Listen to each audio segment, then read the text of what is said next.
You can't keep using tools of oppression and expect to raise free people.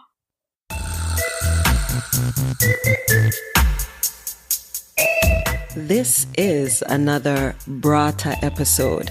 Do you remember what that means? That's a Jamaican patois term for extra, a little bit more, bonus.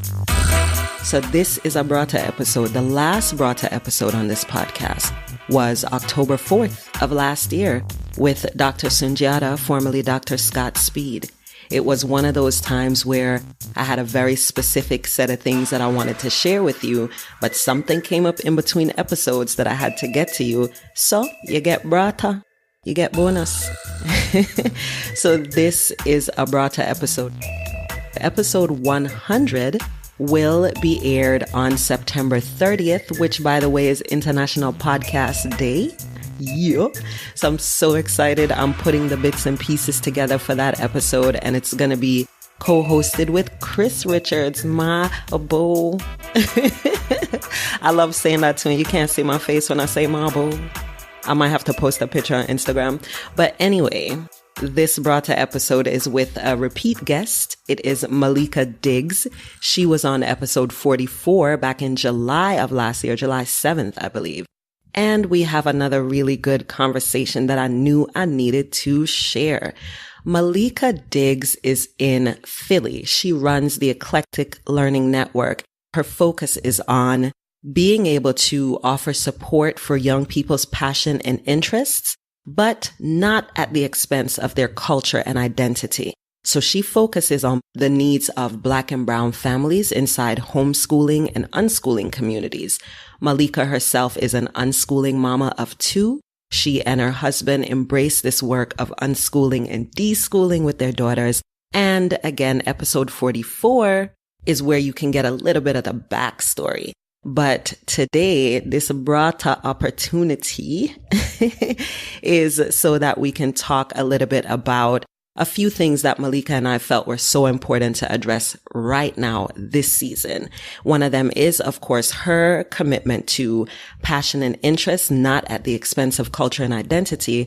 And we also want to talk about discomfort and some deschooling things. So we're going to talk a little bit about liberation work, of course, and how in some of our communities it is tied to financial freedom, but at the expense of some other freedoms, i.e. the ways that we can tuck our children into school systems for, this hope of financial freedom, but at the expense of all these other freedoms, and what we can start doing about that.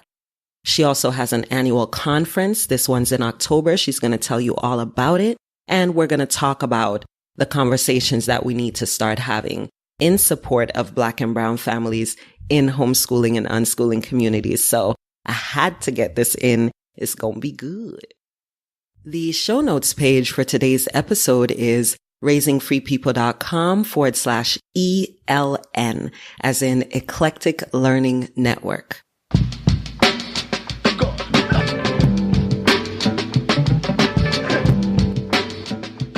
So I have a couple big things, but the one thing that's my overarching theme for me this moment is preparing for the second annual Homeschool and Explorers Day Camp Conference at the Academy of Natural Sciences on Monday, October 15th. And my theme is calling out the elephant in the room.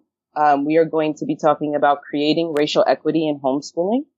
It's something that I have recognized over the years, and it has grown exponentially. And I think it's highly due to the to the large percentage of people of color who are transitioning to homeschooling and looking at spaces and realizing that they are all, if not some, but all predominantly white spaces that are not equipped or aware of how to connect and create an inclusive space for young people who do not represent their in-group or who are not religious of any kind.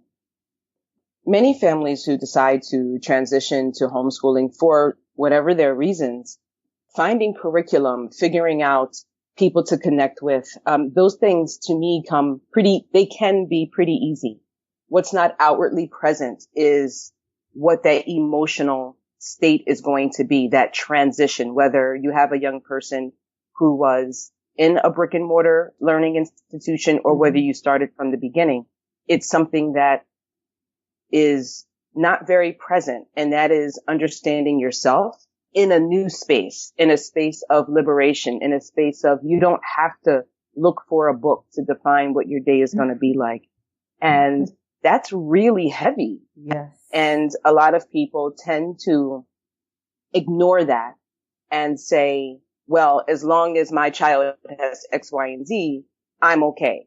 And as lovely as that sentiment is, it's not going to work years and years and years down the line. For me and what Eclectic Learning Network does, it's not just about finding those neat programs or recommending a curriculum, because Eclectic Learning Network leans more to unschooling. So I'm not going to recommend a curriculum for you, but maybe I can recommend you to a place that would.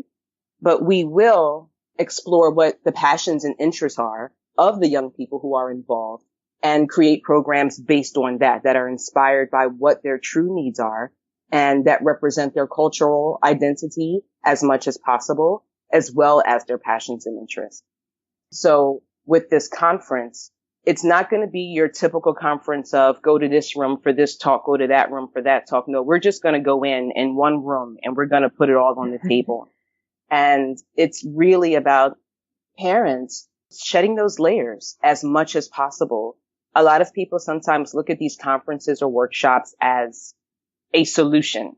Like you're going to walk out and just have all the answers you need. But for me, I am really just providing considerations. What would it look like if? And how can we as a community be better to ourselves and to those that are within us to some capacity?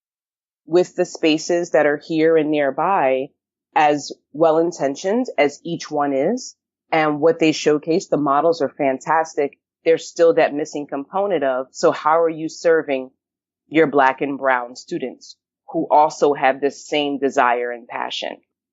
It's more than window dressing, a mission statement to say we're inclusionary or we're this and we're that. No, there has to be some real frontline work that's being done when it comes to facilitators, when it comes to having a presence of people of color on the board, so that decisions and the needs of our Black and Brown people are met from the top down and not having to deal with constant complaints from parents who do not feel like their children or themselves are being served.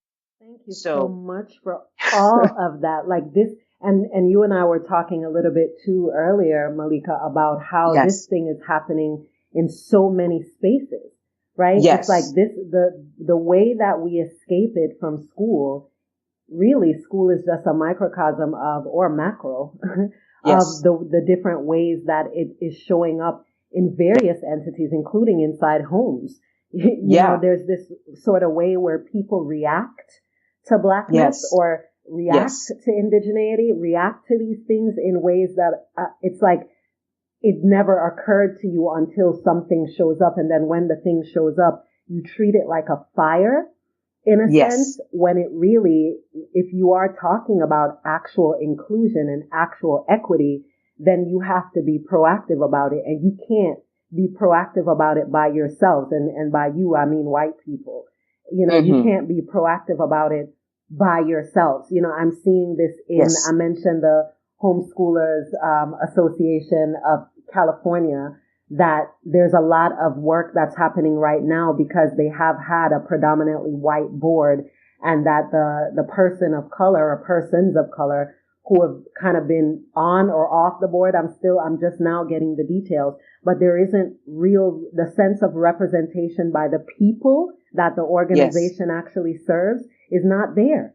You have all of these Black and Brown mamas who are saying, and fathers who are saying, wait a minute, we don't see ourselves in the leadership. We don't see ourselves in the things that are coming forward that address, these things address the broad scope of homeschooling issues in terms of legality or this or that. But what about the specific ways that our identity and our culture and those needs are stopped, or the ways that they need to happen in order to thrive? Like you can't know that by trying to find one Black speaker for an event, or, No.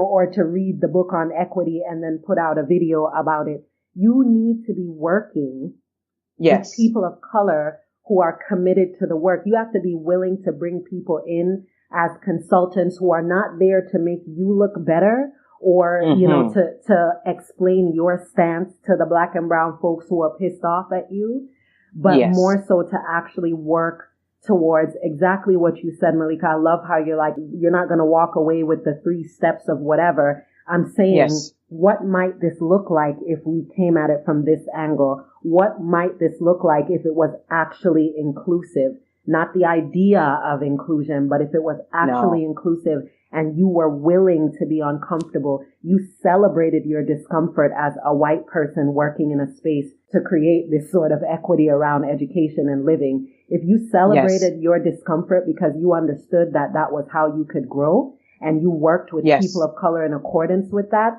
how much different might this thing look? Exactly. And I see so many young people who are yearning to just experience. And sometimes that gets stopped short because of this quote unquote thing, this taboo topic that no one wants to speak about. Well, if we as adults don't want to speak about it, then how does anyone feel like that's going to impact their children?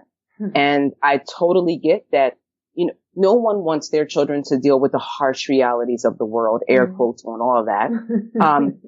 It's just the reality, whether it be harsh, good or not. What I feel is much more harsh is to not make those introductions and allow your children to live in this place of unknown, this bubble of beauty and like frolic in the sun. Like that's not what this is. There are people every day I walk out my house, I'm a walking protest.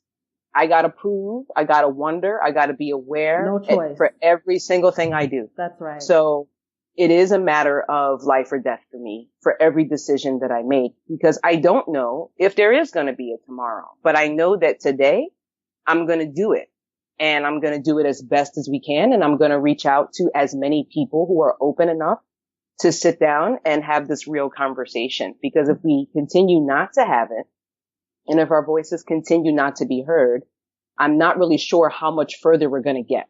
Thank you. So we're talking continuous generations of trauma that's going to continue. And as much as I carry my transgenerational trauma, it stops here. That's right. And you're doing the work to really actualize that stoppage, right? Because we talk a lot about it stopping here, but you know what I hear a lot from us? And I'm talking to us because this is who I'm usually talking to. That's why I make the distinction when I'm talking to white people, because usually I'm talking to us. One of the main things that we equate liberation with money, right? So, which is why we can tuck our children into these systems, whether even if they're not in school. Right. We can tuck them into these systems of oppression and be like, again, I just want them to be free. I want them to be happy. And that's why I have this financial freedom and da-da-da. If we are talking about liberation, we cannot stop at financial freedom. This idea of the generations of trauma cannot just be linked to poverty. It also has to be linked to identity. This is what location and identity. And I don't just mean your physical location, but that's a part of it. How does my location reflect or reject my identity? How is my identity defined and understood and defined by me, not just people's ideas? That's how we talk about race being a social construct. Yes, the fuck it is, but it is also very much cultural. It is also it goes beyond the color of my skin. And so the treatment, exactly, the experiences that I have in these spaces are what link me to blackness and brownness and all these things that are othered, that are constantly othered. And so if I'm looking at ways to really focus on liberation for my children and for myself, then I cannot segment it to focus on money. I have to look at identity. I have to look at location. I have to look at ways that things are in the way of that, and have these uncomfortable conversations about what this needs to look like, even if it feels like I'm taking away my child's blissful childhood, because what you're talking about is not bliss. It's ignorance.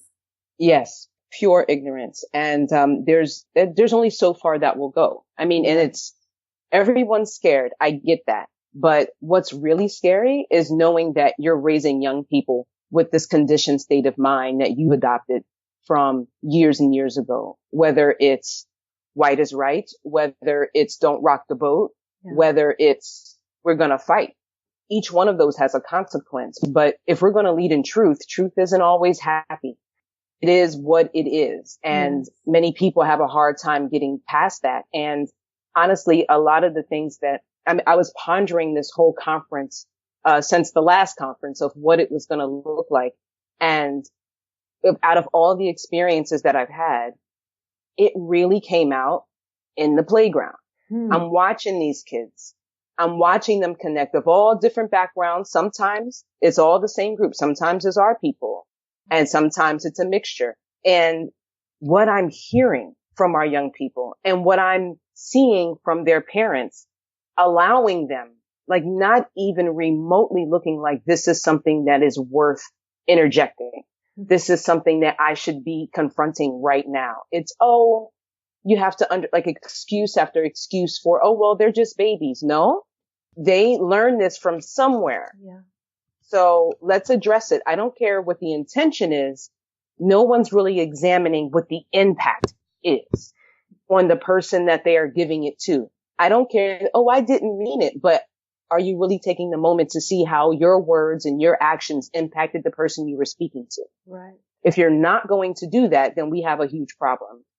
So this conference is all about people who actually have a problem with it. If you don't have a problem with it, then by all means do you. I will never stop anyone from being whatever they believe their best self to be. Right. But here in the space that I'm really doing all the work for, not just on my behalf or my family's behalf, but for all of us. Yeah. Whether we are far away from each other, like you and I, or whether it's a neighbor, it doesn't matter, because if we're all coming together, then for me, that speaks more volume. Exactly. If most of us step up to the table and say, you know what? No, this can't go on.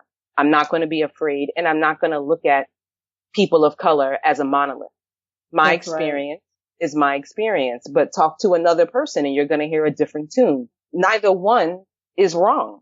It is our truth. And we should be able to stand in it, and every person who comes through should be able to respect it. Yes.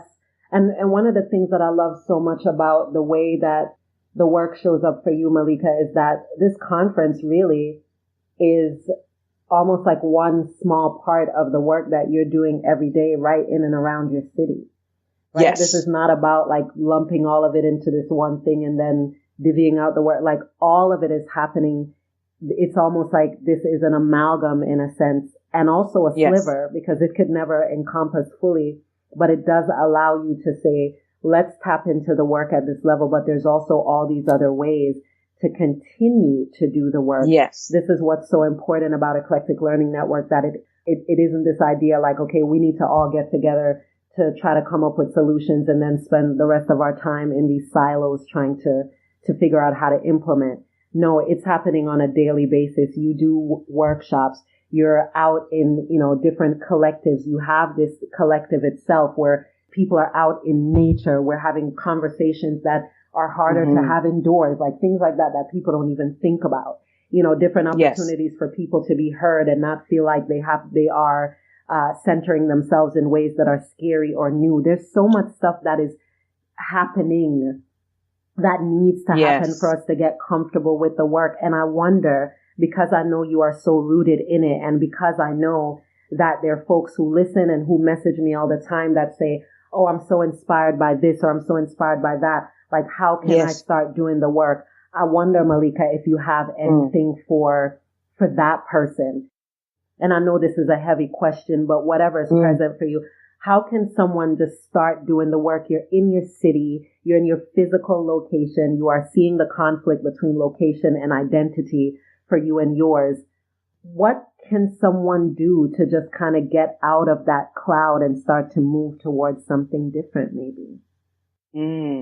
I mean, the things for me that come to mind at the moment, one, my overarching theme for everything that I do is build relationships in any way that I can. Whether it's connecting with someone virtually, whether it's going someplace I haven't gone before.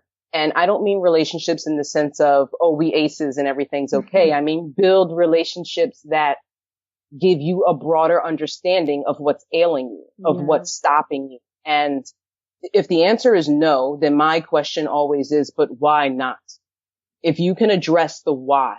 So if there is something that a parent is struggling to understand for themselves, follow up with, but why not? What's stopping me from moving forward? How can I do this? If what's stopping you, if the response starts off with, well, X amount of years ago, this, blah, blah, blah, then that's baggage. That's straight baggage. Yeah. And it doesn't mean that the baggage isn't valuable, but that means that that's something that you have to unpack and figure out what it is. Because even in the midst of the most chaotic and traumatizing, there's always a gem.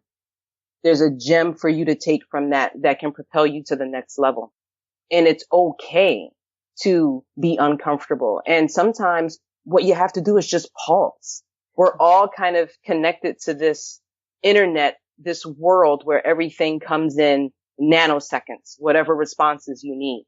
Mm-hmm. And this work is millions of nanoseconds, billions of nanoseconds. And sometimes you have to pause enough to be able to support yourself. Mm-hmm. If you're not pausing, if your cup is empty, I'm not sure what you're going to be able to comfortably and efficiently do for yourself or for your children. Yes. Or for those around you. Yes. So that relationship building component is both an external thing and an internal thing. And it's simultaneous. It's messy and beautiful. Here's the thing, yes. Right? Because neither of us are saying, first you have to have an awakening and really have a knowledge of self. Oh, no, that's bullshit. I want to be real clear that is not what we're saying. Yes. Yo, not at all. Not at all. I mean, some of that stuff just kind of happens. Yep. And, and many times I think we're just so conditioned to when we feel that resistance to what we want, that resistance of what we need is trying to come in to say, this is what you got to attack right now. I know you want all the fruits and flowers, but this right here is what you need to attack. And no matter what you try and do to bypass it, put it under the carpet, whatever term works for, I'm a bookshelf that and come back to that later. Yeah. It's always going to be there. You got to get to it if you're really willing to be uncomfortable, like be uncomfortably comfortable. Yes, right. Because that's where the real answers come. Like you can't go around and tell a whole bunch of people how they need to lead their lives when you're leading your own life astray. Yes. And that's hand in hand with doing this work as an unschooling mom and just navigating through this world of liberation and questioning what I see, not for the sake of questioning, but like, no, does this really make sense for me and my family? That's right. And that's really all unschooling is. It is giving yourself the power to question things and simultaneously to trust things.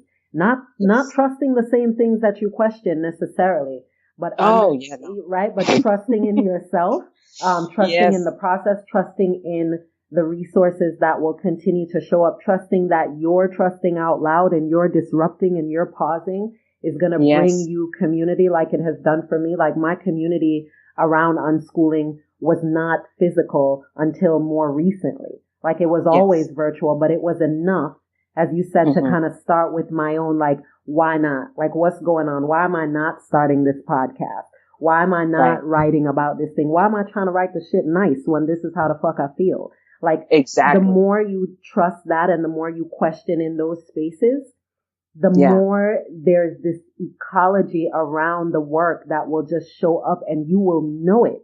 You will know it. And it is messy and beautiful. And that's why I love how you really just encouraged us to settle into the discomfort. Cause that's what I hear you saying. Like, if you're trying to be comfortable in the shit, this is not the work for you. This is not for you. And that's totally fine. I mean, being comfortable has, everything has its pros and cons. Everything comes with a consequence. And I'd much rather know going in that I'm choosing to be uncomfortable versus being oppressed and uncomfortable. That's right. Because I don't know where that's coming from. So like, I can't really get to the root of that. I don't have time to roll up to people or organizations in that way. It's like, no, I'm choosing to be uncomfortable and this is why.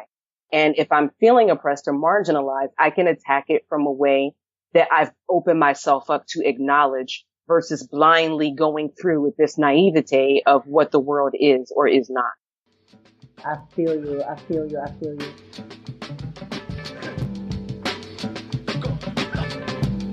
Definitely coming through, visiting the website. There's so much there.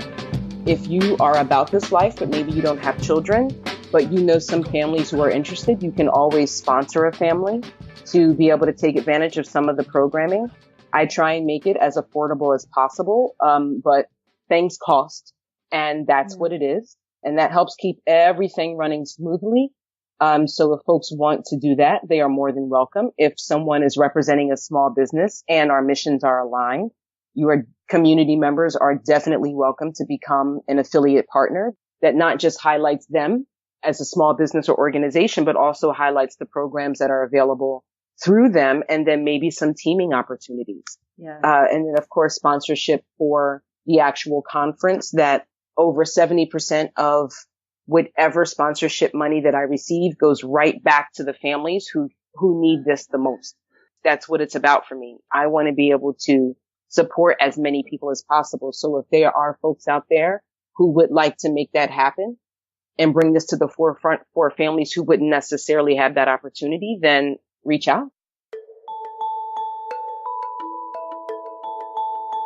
I hope you enjoyed that conversation about racial equity in homeschooling. Of course, we just touched on some tiny bits, but if you can get to Maleka's conference this year, you got to do it. If you can sponsor the conference this year, you got to do that.